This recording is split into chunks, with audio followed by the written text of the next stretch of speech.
So hello everyone, I am back with my favorite work. So we will discuss previous year question paper set number 55 public 1 and 1. So पिछले साल के question papers अच्छे थे हमेशा की तरह physics में. सो थोड़ा सा फास्ट वे में हम इनको डिस्कस करेंगे. And more over I will discuss with what concept you should approach for solving the questions. So let's proceed. So in the first question, it is saying, okay, this is the graph and it is showing the variation of f versus 1 by r square. And the first one is for q1, q2. This is for the q2 and q3. And one information we have here, q2 is positive and least in the magnitude. Then the magnitudes of q1, q2 and so one thing I want to tell you, okay, f is equal to, I am not writing here k, q1, q2 by r square. So when we are doing with this, so this is the y-axis and this is the x-axis. So here y is equal to q1, q2 and x. So in place of the f, we have f on the y-axis and 1 by r square is on the x-axis. So this is a very simple graph. So this is the equation of the line y is equal to mx. So basically q1, q2 is representing the slope. q1 q2 is representing the slope and with the help of the slope study हम इस पे ध्यान देंगे कि क्या और information है. तो पहले वाले में इन्फॉर्मेशन में this is in the first quadrant. So for the q1 and q2, for the q1 q2 slope is positive. That means q1 q2 is greater than 0. सो यहाँ से हमारे पास एक और क्वेश्चन जो इसमें नहीं पूछा गया जो पूछा जा सकता था, since q2 is positive, whole product is positive, तो q1 भी पॉजिटिव ही होगा. So between q1 and q2 we have the force of the repulsion. ये पूछा नहीं गया बट ये पूछा, इस तरीके से पूछा जा सकता है. And for the q2 and q3, for the q2 and q3 slope is negative. So for q2 and q3 slope is negative, so m is negative. So basically यहाँ आप इस तरीके से अप्रोच कर सकते हो कि q1 q2 is greater than 0 and q2 and q3 is less than 0. then that means कि q1 q2 necessarily q2 q3 से बड़ा होगा. So q1 is greater than q3 and we have the information कि least in magnitude, q2 is least in magnitude. So we have the option q1 greater than q3 greater than q2. So which option is correct? C option is correct. For the second question, two wires paint made of the same material. Same material means they have the resistivity same. एक एक line अच्छे से पढ़नी होती है. The wire Q has twice the diameter and half the length as that of wire P. So ध्यान रखें कि डायमीटर जो है वो ट्वाइस है, डायमीटर ट्वाइस है तो रेडियस भी ट्वाइस होगी एंड हाफ. तो सिंपल रेजिस्टेंस एंड रेजिस्टिविटी का जो फॉर्मूला रो एल बाई है हम उससे सॉल्व करेंगे इसको. तो इसका आंसर सी होगा. I am not going for the solution of easier questions. 1 centimeter segment of wire lying along x axis. तो इस तरीके के क्वेश्चंस में इंफॉर्मेशन बहुत मैटर करती है. सो along x axis, तो जो l वेक्टर है हमारे लिए दैट इज 1 सेंटीमीटर 0.01 मीटर नहीं लिख रहा मैं, I cap. And current is given I and the magnetic field B is given 0.4 plus sorry 0.4 J cap plus 0.6 K cap and there is written M, so I am writing 10 to the power minus 3 outside here. ठीक है. So now which formula we will apply? Since we have I, we have L, we have B, so F vector is equal to I L cross B.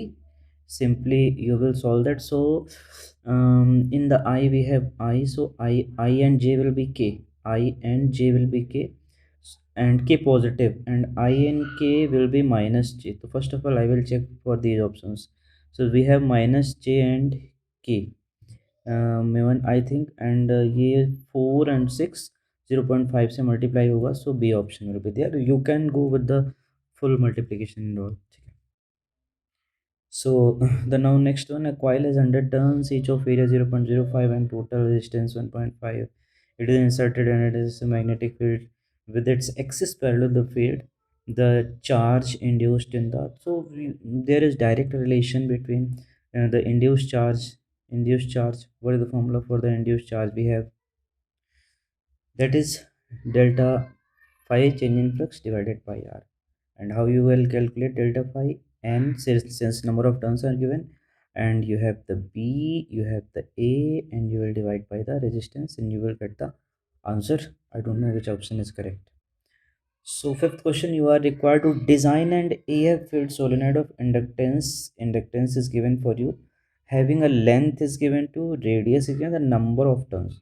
So ये इस type के question को समझने में कुछ students को दिक्कत होती है, तो परेशान नहीं होना है। इसमें हमें एल गिवन है यहाँ पे, सिंस नो अदर क्वाइल और solenoid is given, so it is basically the case of the self inductance, ठीक है।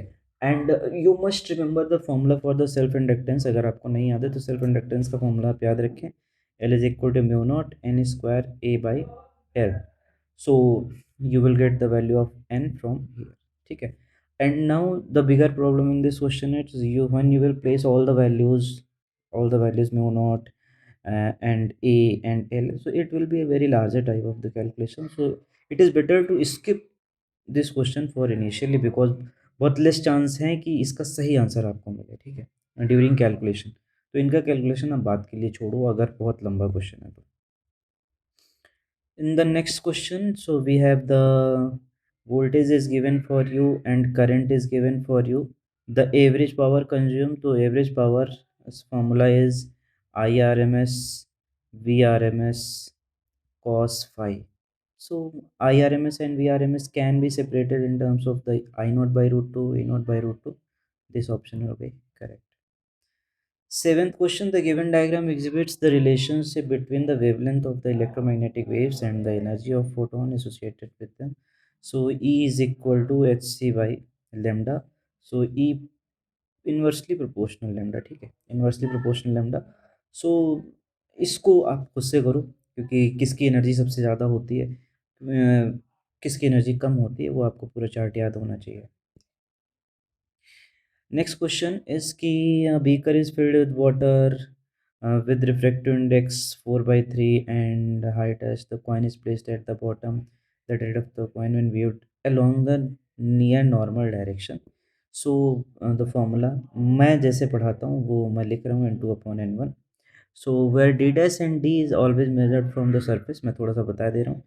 ऐसे हमारे पास होता है, ठीक है, ये इस तरीके से। तो यहाँ पे अगर हमारे पास कॉइन रखा हुआ है तो इस तरीके से, तो ऑब्जर्वर अगर ऊपर से ही देख रहा है यहाँ से, so light rays will go in such this direction, sorry, light ray will go like this and like then this. So this medium is n1, this medium is n2. So basically हम इसको कैसे याद करते हैं, so d dash is the actual distance and d dash sorry, d is the actual distance, d dash is the apparent distance, and all the distances are measured from the surface here. So like this is the d, and if the image is made is here, then this is the d. And n2 और n1 हम कैसे याद रखते हैं, n2 वो medium है जिसमें light rays आ रही है, ऐसे ही याद करना होता है इसको, मुझे ऐसे ही सिखाया गया था मेरे टाइम। n2 वो मीडियम है जिसमें लाइट रेज आ रही है और n1 वो मीडियम है जिससे लाइट रे आ रही है। So for here this is 4 by 3 and this is the 1. So value of n1 will be 4 by 3 and value of n2. So when you will put here, so you will get the answer 3h by 4. Next, the stopping potential V naught measured in a photoelectric experiment for a metal surface is plotted. ठीक है, I guess frequency is off. Okay, so for this photoelectric effect, uh, when you will convert the equation, so uh, h f is equal to acha nu it is written, so h nu is equal to work function plus k max, and k max can be replaced as the ev naught. So we need to plot the graph for the v naught. So we have taken ev naught this side, ev naught is equal to h nu minus phi naught, and so v naught is equal to h by e nu minus phi naught, ठीक है। So if you compare this equation is equal to y is equal to mx plus c, so sorry, slope is equal to h by e. Now read the question. Then the value of charge of an electron is given, ठीक है, m is the slope, so m is equal to h by e, so e is equal to h by m. This is the standard result also, so you must remember that. Okay. Next, lambda E, lambda P, and lambda D be the wavelength associated with an electron, proton, and neutron all moving with the same speed in the correct relation. You must remember the de Broglie relation. Lambda is equal to the value upon under root V for electron, for proton, for alpha particle. The basically as the mass goes increases, so lambda उस पर directly असर करता है, ठीक है. सो electron के लिए सबसे ज़्यादा होती है, so 1.22 something, and then goes for the proton and for alpha particle. So इसको आप खुद से करो, ठीक. But हाँ, remember these formulas. Which of the following figures correctly represent the shape of the curve binding energy per nucleon as a function of the mass number? So the specification for the graph is ki when we are dealing up to 20, so graph increases, and near the 56 it is like a curve there, and stable curve, and then it goes on decreases slowly. So this option will be correct, and it is mentioned in the NCERT also, so you must remember that. When p n junction diode is first, तो followed by सिंग आपको पता होनी चाहिए p to p, positive to positive, negative to negative, and barrier height and depletion layer दोनों ही उसमें decrease होते हैं, क्योंकि इसमें बैरियर हाइट की बात हो रही है, डिप्लीशन लेयर की बात हो रही है, तो सी ऑप्शन में there. Now the 13th question, reason assertion. During the reason assertion बहुत केयरफुल होने की ज़रूरत होती है, क्योंकि समटाइम्स हमें करेक्ट एक्सप्लेनेशन एंड ये सब चीज़ें समझ में नहीं आती. So it is difficult to move a magnet into a coil of large number of turns when the circuit of coil is closed. तो सबसे पहले तो हम इसी को देखें कि ये सही है कि नहीं सही है.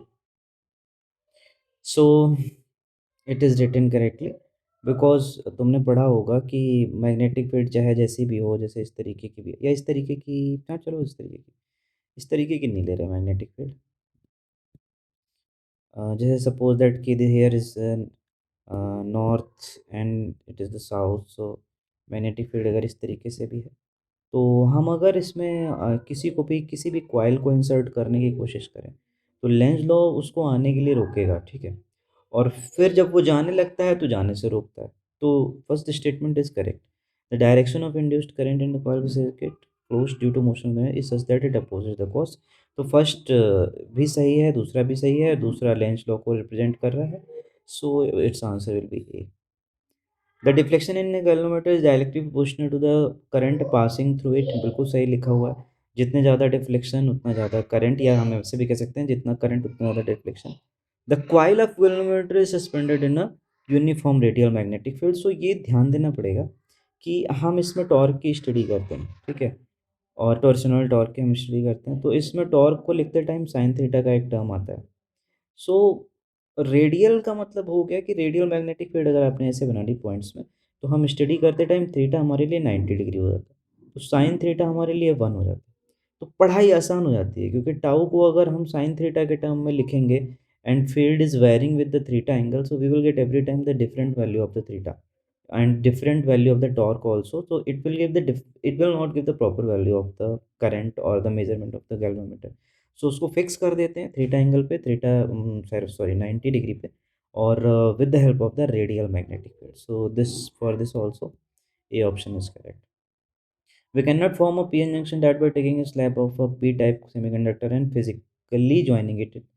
बिल्कुल गलत लिखा हुआ है, क्योंकि एससीवी की अगर कॉन्सेप्ट ऑफ फिजिक्स का जब सेमीकंडक्टर आप पढ़ोगे, तो उसमें शुरू में ही जब पीएन जंक्शन का फॉर्मेशन है, तो उसमें लिखा हुआ है कि हम इस तरीके से एक सेमीकंडक्टर लेते हैं सिलिकॉन का या जर्मेनियम का, और एक साइड हम डोपिंग करते हैं पेंटावैलेंट की, एक साइड पेंटावैलेंट की, और एक साइड हम करते हैं ट्राईवैलेंट की. तो एक साइड पी टाइप बन जाता है और एक साइड एन टाइप बन जाता है. हम ऐसा नहीं करते कि पी टाइप को लाएं और एन टाइप को लाएं और हम ज्वाइन कर दें, ये नहीं करते हैं.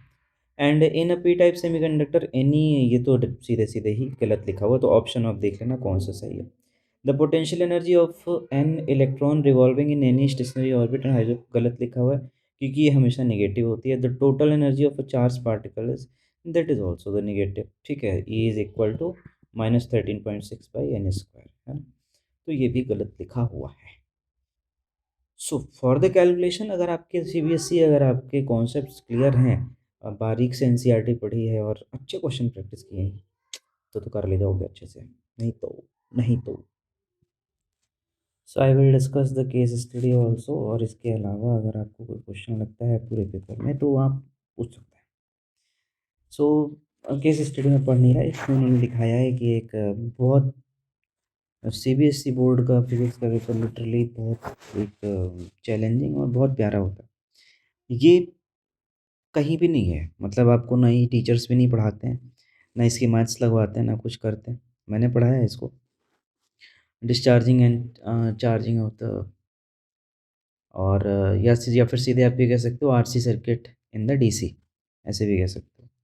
तो इसमें सिंपली ये है कि जब एस वन जब स्विच क्लोज होगा, एस टू ओपन होगा, तो ये जो करंट का फ्लो है ये इस तरीके से जाके यहाँ जाएगा और ये चार्ज होगा कैपेसिटर। और कैपेसिटर चार्ज होता रहेगा, ये कब तक चार्ज होता रहेगा जबकि इसमें चार्ज मैक्सिमम ना हो जाए। और चार्ज मैक्सिमम होने की कंडीशन आप याद रखिए कि कैपेसिटेंस के क्रॉस जो पोटेंशियल है that will be equal to the potential of the battery. ये मोस्ट इंपॉर्टेंट बात है, इसको आप अच्छे से ध्यान रखिए कि कैपेसिटेंस के क्रॉस जो पोटेंशियल है that will be equal to the potential of the battery. Now read the question. So some values are given, so इसको आप देखना क्या क्या गिवन है। So the final charge on the capacitor when key S1 is closed and S2 is open, so Q is equal to CV. We will use Q is equal to CV and you will get the answer. For sufficient time the key S1 is closed, so why they are saying for the sufficient time S1 is closed, इसका मतलब कि charging हो गई, charge पूरा पूरा store हो गया। And S2 is open, now कि S2 is closed and S1 is open, तो अब क्या होगा कि वो पूरा पूरा चार्ज हो चुका है, कैपेसिटर जो है वो पूरा चार्ज हो चुका है हमारा, ठीक है। अब इसका काम खत्म, इन्होंने इसका ओपन कर दिया। जब इन्होंने इसका काम ओपन किया तो अब बैटरी का रोल बचा नहीं हमारे पास में, तो ये क्या करेगा, धीरे धीरे डिस्चार्ज होता जाएगा, धीरे धीरे डिस्चार्ज होगा, ठीक है। अब जब ये धीरे धीरे डिस्चार्ज होगा तो क्या पूछ रहे हैं, what is the final charge on the capacitor, तो that will be zero at the end जा करके। हम ये कह सकते हैं टी नियरली इक्वल इनफाइनाइट पे, क्योंकि हम इनफाइनाइट वर्ड ही इसमें यूज़ करते हैं, that will be zero. The dimensional formula for RC, तो ये जब पढ़ाया जाता है तो सीधे बताया जाता है कि ये टर्म आप ध्यान से देखो यहाँ पे, तो आरसी टी के साथ में लिखा है, ई की पावर्स जो होंगी वो डायमेंशनलेस होंगी, तो आरसी को भी नेसेसरीली टी होना पड़ेगा। सो आरसी इज हियर टी, ठीक है। So next the key S1 is closed and S2 is open, तो फिर से वही बात कर रहे हैं इसी सिचुएशन की जो नॉर्मल सिचुएशन हमें गिवन है कि यहाँ पे अगर S1 क्लोज्ड है, S2 ओपन है। The value of current in the register after 5 second, तो इसमें वैल्यू ऑफ करंट पूछी गई है कि आफ्टर 5 सेकेंड क्या होगी, तो हम इसकी हेल्प से निकालेंगे, ठीक है। डी क्यू गिवन है तो करंट कैसे निकालते हैं, I is equal to dQ/dt, ठीक है। तो हम इसकी हेल्प से करंट निकालेंगे 5 सेकेंड में कितनी होगी। Next the key S1 is closed and S2 is open, the initial value of the charging current in the resistor, ये आप खुद से करिए, T is equal to 0 put करेंगे हम और उससे हमारा क्वेश्चन सॉल्व होगा। इस पेपर की अगर आपको पीडीएफ चाहिए तो you can contact me, you can comment. और दूसरी केस स्टडी बहुत अच्छी है, बहुत अच्छे लेवल की भी है, मतलब बहुत कठिन नहीं है। तो अगर आपको इसका सोल्यूशन भी चाहिए तो मुझे कमेंट में बताइएगा, मैं इसका भी आपको दूंगा। और इसके अलावा अगर आपको और कोई भी क्वेश्चन जानना है तो बशर्ते अगर अभी अभी तक आपने नहीं पढ़ा है तो कुछ तो आप भूल जाओगे, आप पढ़ोगे अपने घर पे बता दो कि सप्लीमेंट्री एग्ज़ाम देना है आपको फिज़िक्स का। और अगर आपने पढ़ा है तो चीज़ों को रिफ़ाइन करिए और एनसीईआरटी पढ़िए। एनसीईआरटी के अलावा क्वेश्चंस जितने ज़्यादा लगा सकते हो आप लगाइए। पूरे पेपर की एक इंटरेस्टिंग बात मैं बता दूँ कि पूरे पेपर में केवल 4 क्वेश्चन थ्योरी के हैं। आपको मेरी बात पे यकीन नहीं हो, मैं दिखा देता हूँ आपको। ये चीज़ तो बहुत ज़रूरी है जानना कि पूरे क्वेश्चन मैं यहीं से देखता हूँ, ठीक है। Section C is one of the most important section. So एक कुछ 4 ही 5 क्वेश्चन, एक ये क्वेश्चन हो गया। और इस साल एक और बड़ी इंटरेस्टिंग बात की, सी सेक्शन में एक क्वेश्चन में 3-3 पार्ट्स थे, ठीक है। सो ये हो गया और ये तो लॉजिकल क्वेश्चन हो गया। 2 क्वेश्चन थ्योरी के मिले हमें अभी। और अ, ये भी लॉजिकल क्वेश्चन हो गया, प्योर थ्योरी क्वेश्चन नहीं है, ठीक है। ये आपका हो गया 3 क्वेश्चन हो गए, 4 क्वेश्चन हो गए, ठीक है। और ये भी आपका लॉजिकल क्वेश्चन है, ठीक है। ये हो गया आपके, यहाँ 4 क्वेश्चन मिले और ये एक 5वां क्वेश्चन है, ठीक है, पाँचवा क्वेश्चन, और उन 4 क्वेश्चंस में भी आप ध्यान से देखें तो उनमें पार्ट्स हैं। ठीक है, पार्ट्स में मतलब कि ये आपका डायरेक्ट थ्योरी है, ये आपको सोच के करना पड़ेगा। और 3 क्वेश्चन थे इसमें। 3 क्वेश्चन मतलब 3 इंटू 3 प्लस 2, 9 2 11 नंबर, 11 नंबर का भी थ्योरी का उससे मिला है भाई आपको। 5 नंबर में आप चलो, ये तो आपकी केस स्टडी हो गई। 5 नंबर में अगर आप जाते हैं तो 5 नंबर में ये न्यूमेरिकल है प्योर, तो इसमें थ्योरी है ही नहीं कहीं पे। ये भी प्योर बढ़िया क्वेश्चन है। ठीक है, थ्योरी नहीं है उसमें भी। इसमें भी थ्योरी नहीं है आपकी डायरेक्ट, है ना। हाँ, ये ज़रूर आपका यहाँ पे थ्योरी का क्वेश्चन है। और ये भी ठीक। तो 5 नंबर हम मान ले रहे हैं, इसमें एक ये थ्योरी का क्वेश्चन है, एक ये थ्योरी का क्वेश्चन है, बस। तो आपका ये मान लो कि पूरे 70 नंबर के पेपर में लगभग लगभग 20 नंबर का आपका थ्योरी का है। बाकी whole the part is from the numerical. So see you soon, take care, पढ़ते रहो।